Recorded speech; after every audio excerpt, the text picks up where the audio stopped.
अस्सलामुअलैकुम दोस्तों, welcome back to our channel find Urdu. Lethargic का मतलब है सुस्त या बिल्कुल काम करने की हिम्मत ना होना।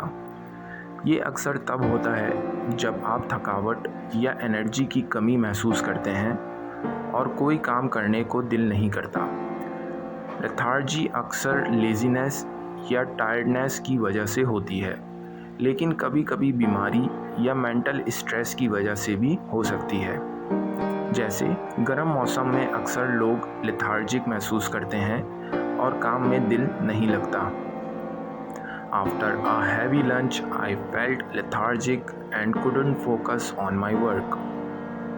भारी लंच के बाद मुझे सुस्ती महसूस हुई और मैं अपने काम पर तवज्जो नहीं दे सका। लेथार्जिक का मतलब है सुस्ती महसूस करना और कोई काम करने को दिल नहीं चाहना।